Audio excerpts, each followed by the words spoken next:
반갑습니다. 제임스 선생 인사드립니다. 오늘 샘플 수업을 진행합니다.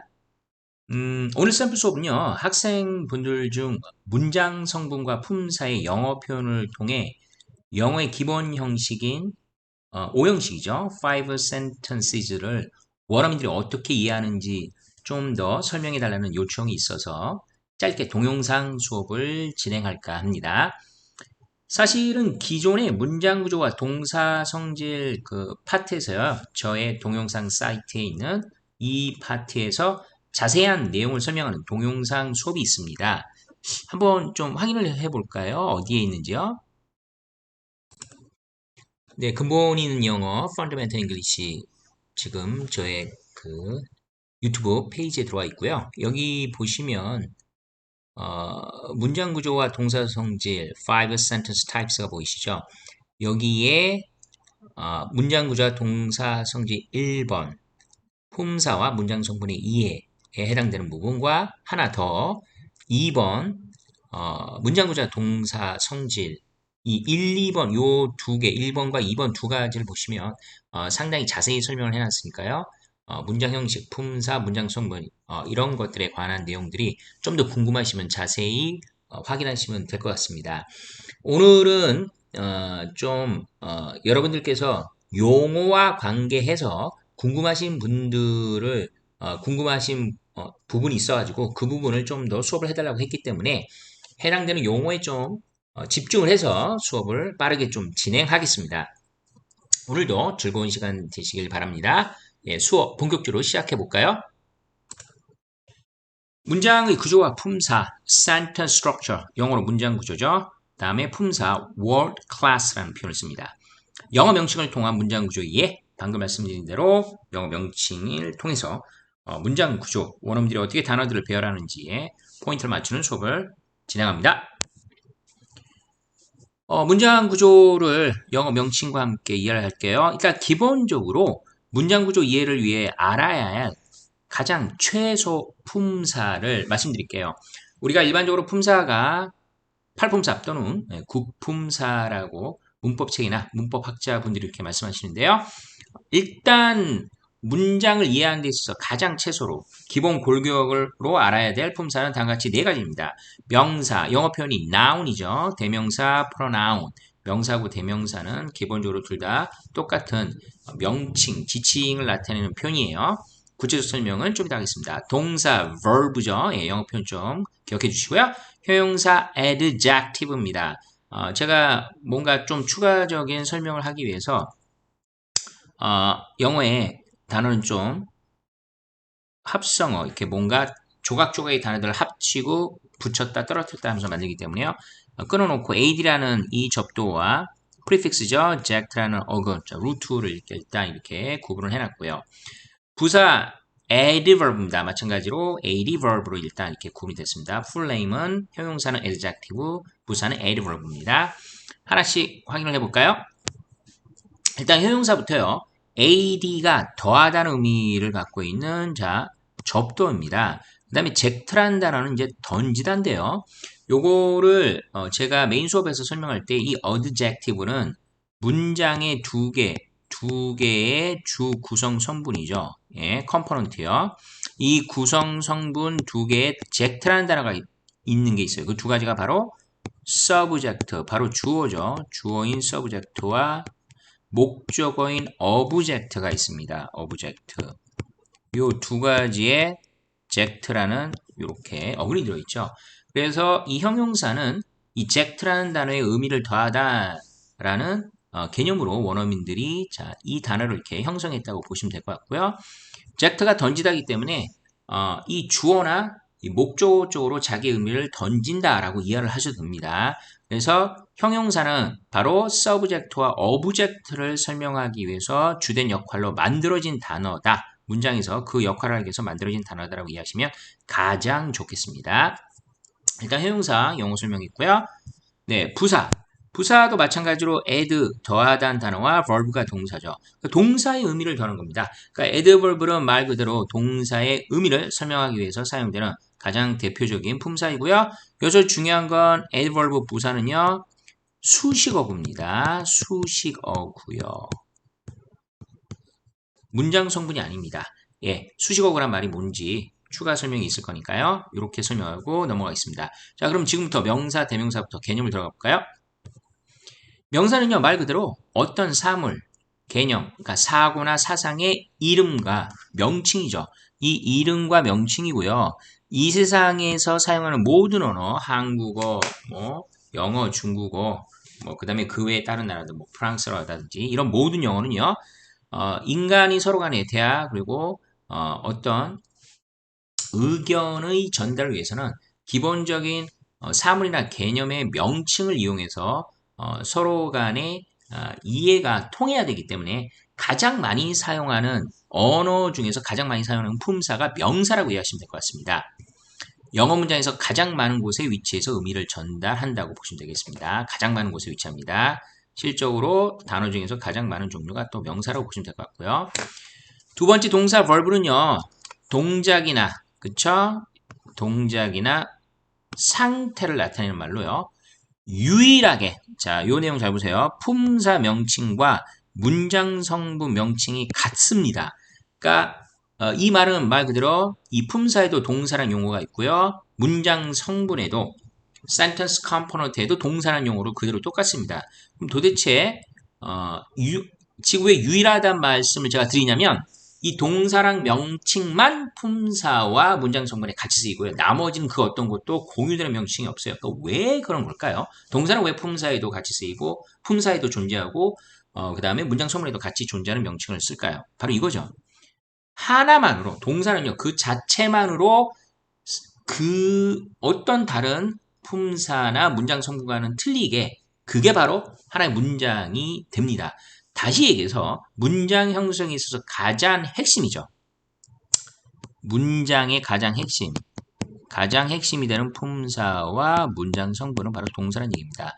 예를 들어서 뭐 drink라는 단어가 있다고 해보세요. 마셔라는 단어. 요 한 단어만 던져도 이 표현 자체는 주변에 있는 어떤 상황상 분위기상 액체로 된 뭔가를 직접 흡입하라는 의미가 될 겁니다. 이러한 어떤 동작 하나만으로 그냥 전반적인 상호 간의 의사 전달이 가능하기 때문에 동사는 품사와 그 다음에 문장 성분 명칭이 같은 유일한 단어다라고 생각하시면 될 것 같습니다. 형용사, 네, 설명 볼까요? 명사 형태나 상태를 설명하는 말입니다. 여기서 아까 제가 형용사는 젝트의 의미를 더하다, 즉 서브젝트와 어브젝트, 주어와 목적을 말씀드렸는데 이거를 통해서 그렇다면 주어 자리와 목적 자리는 명사가 오겠구나라는 것을 아마 유추하실 수 있을 거예요. 볼까요? 수식어나 보가 된다라고 지금 써 있는데요. 수식어를 영어로 modifier라고 합니다.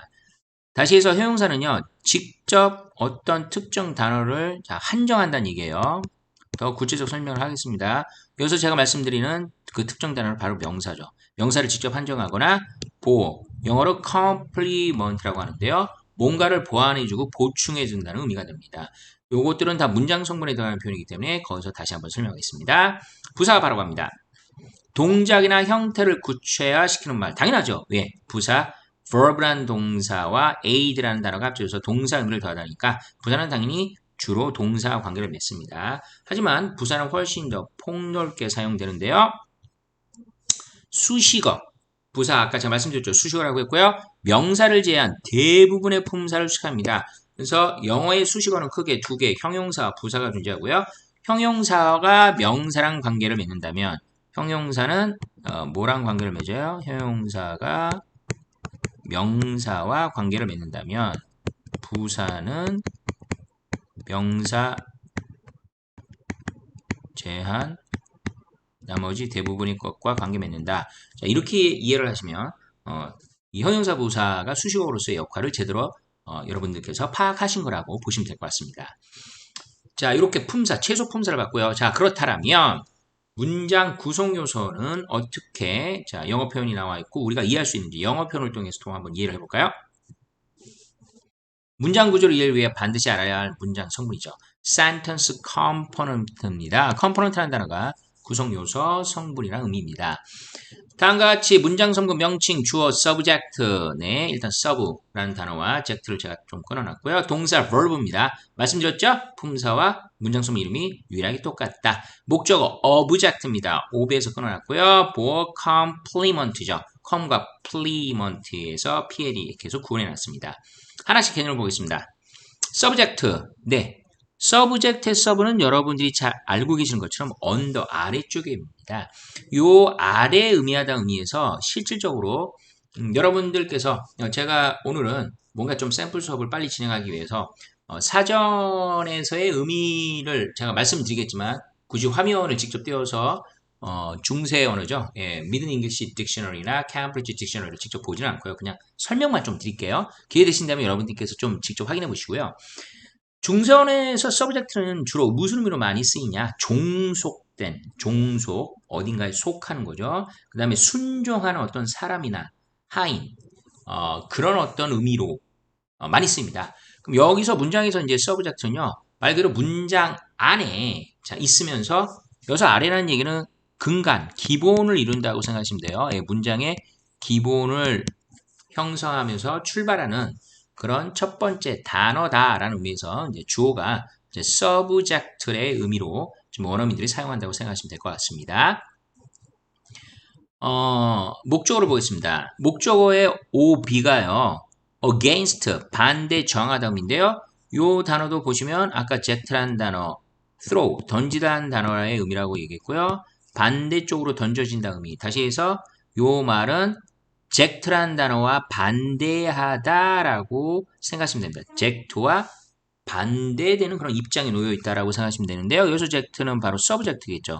다시 해서 요 개념 좀 잘 이해하세요. 서브젝트인 주어와 목적어인 어브젝트는요. 서브젝트도 명사고요. 목적어인 어브젝트도 자, 명사입니다. 이 서로 간의 명사는 일치하지 않고 관계가 없다. 서로 간에 관계가 존재하지 않는다라는 거라고 생각하시면 되겠습니다. 그래서 OB를 붙여서 반대나 저항의 의미를 나타냈고요. 실적으로 어브젝트라는 단어 자체가 무슨 뜻입니까? 어브젝트가 동사일 때 어디에 반대하다라는 의미가 있다는 거. 우리가 흔히 이제 contra라는 단어를 좀 많이 쓰죠. 예, 반대하다 의미가 자 있다는 사실 좀 기억을 하십시오. 다시 얘기합니다. 어브젝트는 자 젝트라는 의미에 반하다, 즉 서브젝트와 반대적인 관계. 그렇다고 해서 완전 의미상 반대라는 게 아니고요. 의미상 일치하지 않는다. 의미상 관계가 없다라는 정도로만 이해하시면 될 것 같습니다. 보호. 자 설명 볼까요? 보호요. 보호. 보호의 come은요. together, 첫 번째 together 함께라는 뜻이 있는데요. 여기서의 come은 접두어 프리픽스의 come이 뜻이 하나 더 있어요. intensive, 철저한이라는 의미가 있습니다. 집중에 철저한 의미가 있는데 철저하게 PLE가 바로 fill, 채우다는 뜻이에요. 의미를 채워준다는 얘기죠. 의미를 채운다. 그러면 이 컴플리먼트는요. 도대체 어떤 의미를 채운다는 얘기일까요? 바로 문장 안에 있는 문장의 명사의 의미를 보충, 보완해준다라고 생각하시면 될 것 같습니다. 뭐라고요? 컴플리먼트는 뭐예요? 문장 안에서 완전히 제대로 의미 전달이 되게끔 채워준다는 의미인데 뭐를 채운다고요? 문장 안에 있는 명사, 명사에 대한 의미를 보충이나 보완해준다는 얘기죠. 그 문장에서 명사 역할하는 가장 대표적인 문장 성분이 바로 뭡니까? 주어, 방금 말씀드린 주어와 목적어겠죠. 다시 해서 보호는 주어와 목적의 의미를 채워준다고 생각하시면 될 것 같아요. 개념을 하나씩 다시 한번 볼게요. 주어, 문장에서 동작 상태의 주체가 되는 구성 요소고요. 당연히 명사 성격의 단어 구절이 옵니다. 단어가 올 수도 있고요. 구가 올 수도 있고요. 절이 올 수 있습니다. 중요한 건 명사 성격이죠. 동사 바로 넘어갑니다. 문장에서 주어의 동작이나 상태를 나타내는 구성 요소죠. 예, 동사일 때 품사의 역할, 그 다음에 동사가 문장 성분일 때의 역할 똑같습니다. 동작의 상태를 나타낸다 라는 의미는 개념은 똑같고요. 중요한 건 위치죠. 예. 아시겠지만 여러분 영어는요 단어를 배열하는 언어입니다. 단어 자체가 어디에 위치하냐 어디에 배열되냐에 따라서 품사도 바뀌고 문장 구성 요소의 역할도 바뀔 수 있기 때문에 어떻게 각각의 문장을 1형식부터 5형식까지 단어를 배열하느냐 그걸 이해하시는 게 중요하고요. 동사는 주어 다음에 위치합니다. 이게 기본입니다. 예외의 경우도 있지만 일단 주어 다음에 위치한다는 걸 아시면 될 것 같고요. 목적어 설명 볼까요? 동사의 대상이죠. 예, 중요한 거 동사의 대상이나 원인이 되는 구성 요소인데요. 이 목적어도 당연히 명사 성격의 명사가 아까 말씀드린 것처럼 문장의 대부분의 위치를 차지한다고 제가 알려드렸죠. 단어 구조를 옵니다. 그래서 동사의 대상이기 때문에, 그러니까 즉 동사가 필요로 해서 오는 명사 대상이기 때문에 주어와 의미상 일치가 이루어지지 않습니다. 다시요. 주어와 의미상 일치하지 않는 단어 구절이 온다. 동사 뒤에 어떤 명사가 보이는데 이 명사가 보호인지 목적어인지 궁금해요. 어떻게 알아보시면 됩니까? 주어와 동사와 그다음에 이 명사가 있는데 이 명사가 자 목적어, 어브젝트인지 보어, 컴플리먼트인지 궁금하시면 뭐를 통해서 파악해요? 동격인지 동격이 아니죠. 예, 목적으로 제가 여기다 적었기 때문에 즉 주어에 해당되는 명사와 이 동사 대용 명사가 서로 간에 같은 의미상 개념이 아니라면 목적으로 보시면 되겠고요. 같은 의미상 개념일 때 바로 보호. 아까 제가 보호는 컴플리먼트 채워 넣어준다는 얘기 있죠. 명사 의미를 채워 넣어준다고 했기 때문에 명사인 주어와 같은 개념이나 의미상 통하는 내용이 나오겠죠. 요렇게 목적을 이해하시면 가장 정확히 이해하시는 거예요. 원어민들이 목적을 이해하는 방식을 제가 설명드린 겁니다. 보호로 넘어갑니다. 문장 구성 요소인 주어, 목적어를 설명하는 구성 요소고요. 아까 말씀드린 것처럼 이 보호는요. 주어 목적어인 뭐예요? 예, 명사를 설명하죠. 명사요. 예, 명사를 설명하기 때문에 주어를 설명하는 주격 보호, 목적어를 설명하는 목적격 보호라는 명칭으로 쓰이고요. 이 얘기는 바로 보호 자리에 어떤 단어가 와야 된다는 얘기죠. 명사를 설명하니까 명사의 상태를 설명하는 형용사 아니면 명사와의 의미가 일치함을 나타내는 해당되는 주어나 목적어의 개념과 일치하는 그쵸? 개념 일치. 개념이 일치하는 것을 드러낼 때는 명사가 온다는 얘기죠. 보호 자리에 올 수 있는 품사는 바로 보다 형용사와 명사가 온다. 이 사실을 기억을 해 주시면 되겠습니다. 문장 성분 명칭이 지금 1, 2, 3, 4가 보이고요. 하나가 더 있습니다. 아까 제가 말씀드렸죠? modifier, 수식어구라는 단어가 문장 성분에는 들어가지 않지만 문장 성분에서 같이 설명이 되는 그런 파트입니다. 왜 그럴까요? 문장 성분 자리는 주된 문장 성분도 오겠지만 이 문장 성분을 추가로 의미 부여를 해줘야 되는 그런 수식하는 표현들이 와야 되는데요. 걔네들을 modifier, 그렇죠? 예, 수식어구로 하고요. 수식어에 대한 설명도 같이 대부분의 문법책들이 함께 진행이 됩니다. 수식어구 보겠습니다. 수식어구 영어로 modifier입니다. 이 modifier 영어 단어를 한번 좀 분석해 볼까요? 이 modify가 동사입니다. modifier는 지금 수식어구라는 문법적 용어고요. 동사가 modify인데요. 이 modify라는 동사가 여기 제가 화면상에 적어놓은 대로 change, 바꾸다, 변화를 주다, adjust, 조정하다는 의미를 갖고 있습니다. 왜 도대체 수식어구는 이런 의미의 용어를 쓰는 걸까요? 용어에 대한 개념 설명 같이 또 진행합니다. 일단 문장 구성 요소가 아닙니다. 다시 한번 말씀드리겠습니다. 영어에서 문장 구성 요소는 주어, 목적어, 보호, 그쵸? 예, 동사 이렇게 주어, 동사, 목적어, 보호 이렇게 네 가지만 문장 구성 요소입니다. modifier는요, 그러면 문장 구성 요소인 이 주어, 동사, 목적어, 보호의 의미를 제한하거나 추가하는 단어 구절들을 바로 modifier라고 합니다. 이 원어민들이 modifier를 캠브리지 딕셔너리를 보시면 어떻게 설명해 놓은지 이 modifier를 자세히 여러분들께서 이해할 수 있는 그런 영어 영역사정 definition 정의가 나와 있어요. 그 정의를 제가 한번 알려드릴게요. A word or a phrase that is used with another word or phrase to limit or add to its meaning이라고 되어 있죠. 여기에 나와 있는 것처럼요. 해당되는 단어의 의미를 추가하죠. 또는 제한합니다. 이 해당되는 단어, 여기서 해당되는 단어 여러분 명사가 될 수도 있고요. 동사가 될 수도 있고요. 뭐 아니면 형용사가 될 수도 있고 부사가 될 수도 있어요. 그러니까 어떤 단어든 간에 어차피 수식어구는 영어의 형용사고 부사 두 가지뿐이 없고요. 아까 제가 말씀드린 것처럼 형용사는 명사를 설명하고요. 부사는 명사를 제외한 나머지 대부분의 것들을 수식하는 데 사용된다고 말씀드렸죠. 그래서 어떤 단어의 의미든 의미를 제한하거나 추가하기 위한 단어나 이 phrase라는 단어가 구란 뜻이죠. 예. 또 다른 그런 구인데 이 구들이 사용돼서요. 이 구들에 의해서 사용되는 바로 표현들이라는 얘기죠. 그래서 지금 한국어로 적혀져 있는 내용을 보시면 의미를 제한하거나 추가하기 위해 다른 단어로 또는 구로 사용되는 단어 구를 얘기하는 것입니다. 이게 원어민들이 이해하는 거고요. 왜 지금 change, adjust의 의미를 갖냐? 그러니까 이 modify 의미를 해당되는 약간 좀 영어식 표현을 좀 보고 더 구체적으로 설명을 드리면요. 지금 여기 safety barrier라는 단어가 있습니다. 자, 볼드체로 적혀 있죠. 예, 볼드체로 지금 굵은 글씨가 일단 품사부터 볼게요. 명사입니다. 명사인데 배려하면 장벽이라는 단어죠.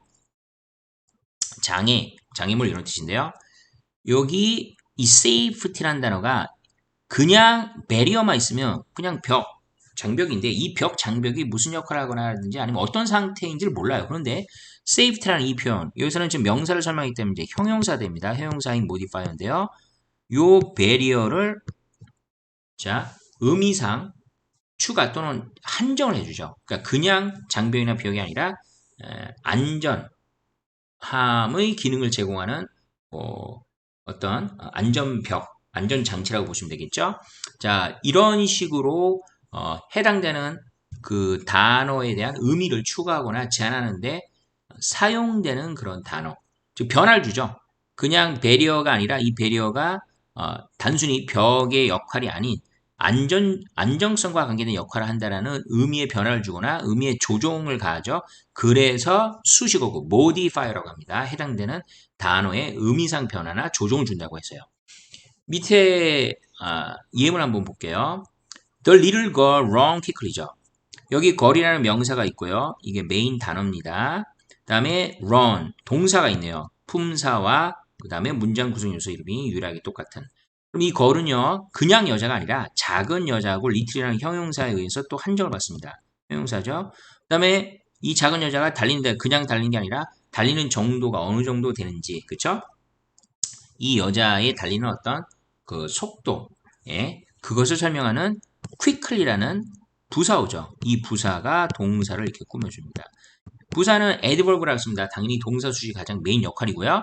그래서 그냥 여자가 아닌 작은 여자, 이 여자의 외모상의 특징을 한정하죠. 그렇죠? 외모상의 특징을 더해준다라고 할 수도 있고요. 아니면 특징이 이렇다라고 제안을 해주고 있죠. 그래서 형용사 modifier가 됩니다. 아까 말씀드린 것처럼 달리는데 그냥 달려라는 어떤 단순한 행동만 얘기하는 게 아니라 어떤 식으로 어느 정도의 속도로 달리는지 얼마나 잘 달릴 수 있는지를 설명하는 부사어 quickly가 와서 또 quickly는 또 동사를 동사의 의미를 더해주거나 한정을 하죠.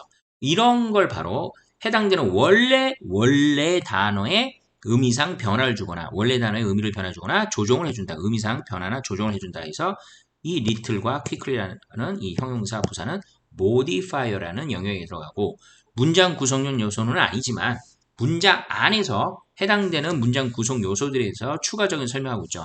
여기서는 the little girl의 걸이 주어입니다. 주어에 대해서 추가적인 설명을 해줬고요. little이요. run은 동사죠. 동사에 대해서 quickly라는 부사가 추가적인 설명해 줬습니다. 그래서 수식어구도 문장 구조 안에서 문장 성분은 아니지만 같이 대본의 문법책이 다루어주고 있다고 생각하시면 되겠습니다. 네, 이런 식으로 일단 용어를 통해서 이렇게 설명을 드렸고요.